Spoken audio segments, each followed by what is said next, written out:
Greetings, Facebook. Wow, I sound like a dork. Anyway, so I know this is off the subject, but I haven't driven for 2 months um, since I broke my arm, and the scar's looking a lot better. Sorry, I might squirrel. I'm very squirrely today. Can't see the incision right here. Um, but I haven't driven for 2 months because I don't really have use of this hand. That's about the extent of it, which has gotten a lot better. Um, but I'm just kind of thinking I should ask my car insurance for a discount for not driving for 2 months. It's been sitting in the driveway. But oh well, I doubt it. It'd be kind of a pain to switch it to liability and then switch it back to full coverage. Although I don't think I'm going to be driving for a while.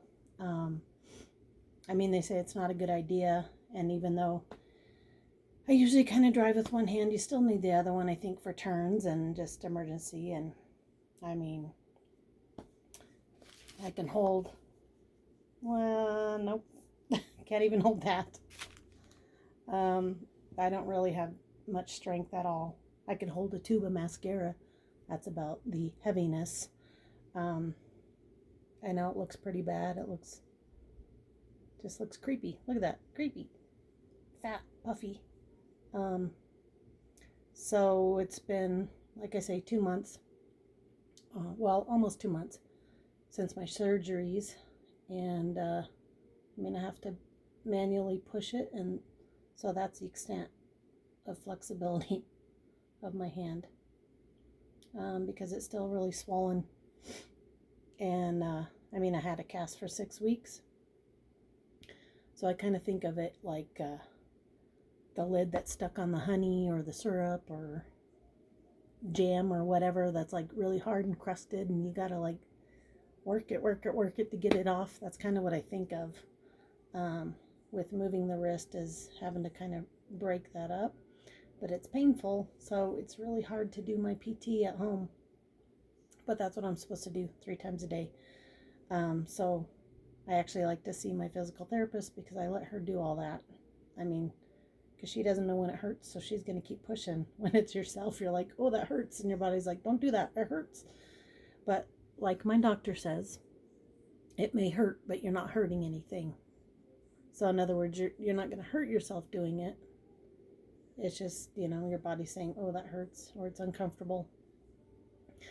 And this week is the first, well, not this week, last week is the first week that she actually really pushed it to where it was pretty painful. So I was like, okay, maybe I don't like going to the PT anymore. But anyway, and she said I'll be sore.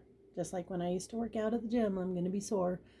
So I'm trying to stay positive, and I'm trying to really get it done 3 times a day at home.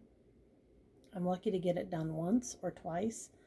And then like this morning, I mean, I just kept squirreling. So I haven't had my removable cast on, which I'm supposed to have on, unless I'm doing my PT or taking a shower. But I kind of just left it off so that I could keep going back to it. I have several exercises, so I guess I feel it's going to take a long time. I'm supposed to be moving my wrist back, which this is as far as it goes, and down, and it doesn't. I'm supposed to try to make a fist. I mean, like I said, this is a lot better than it used to be. I can funny wave. And then the extent, just an update, the extent, that's as straight as I can get my arm. Like I said, the scar looks a lot better. It hurts, like to touch it. It just, I don't know, feels really weird. I guess it's new skin. And that's the other thing that my physical therapist told me, which I guess she thought she told me before, but she didn't. I'm supposed to be doing scar therapy on myself 2 times a day. So another thing to add. Good thing I'm working from home, because I can't imagine trying to do this being at work and taking all these breaks. I mean, like in the office. So yeah, I'm supposed to do scar therapy, which is kind of you kind of just do circles or just, you know, push in, or you can go back and forth. And then this one under here is, but you can't really see very well because I can't even turn my arm. Yeah. This is my princess wave. It's not very, no bueno. Doesn't look good. It's like, no, you're not a princess, you're broken. Anyway, yeah, I'm very squirrely today. So, anyway, so some people have been asking about seeing me put my removable cast on. Since I only have the one hand, of course, that works functionally. And I did have it in another video, but anyway, so luckily there's some notches cut out so that I don't have to squeeze my elbow too bad. And I just push it open with my other hand, lean against my body. Ouch, for a little more friction. And pull it open. And I've just had to learn to kind of not worry about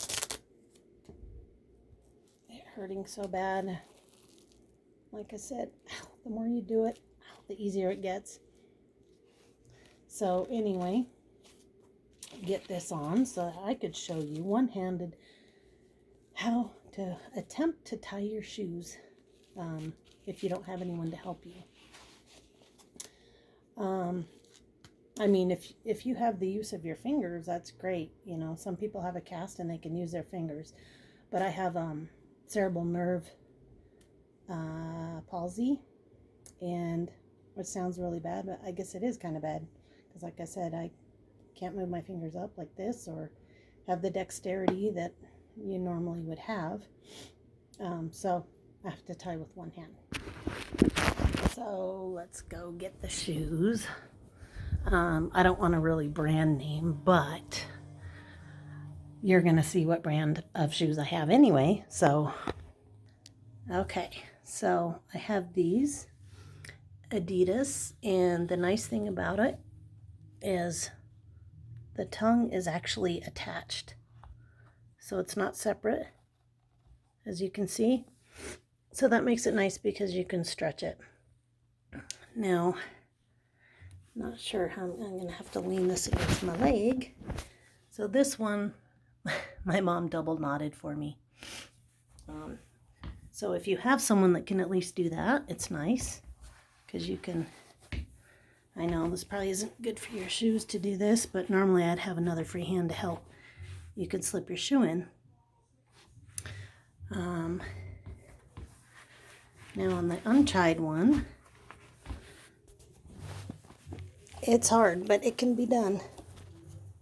Just use your one hand. Like, I didn't even think I could do it, so I never even tried. And then one day, I was in a hurry. I didn't have anyone to help me. And I didn't feel like wearing my slippers out. So, you just have to get really creative.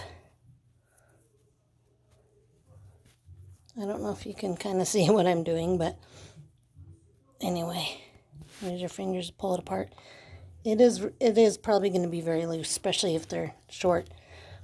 But the nice thing about shoes that are like this, and they don't have to be Adidas, it's just the ones I happen to have. That one's really bad. It's because I'm recording, of course.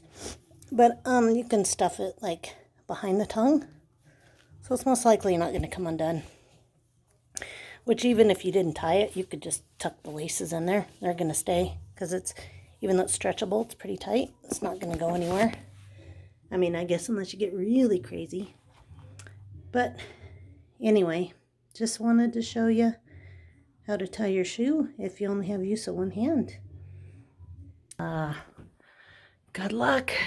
If you guys find any more tricks to do one-handed, let me know. Or if you want me to attempt something else one-handed, be clean about it. Okay, bye guys.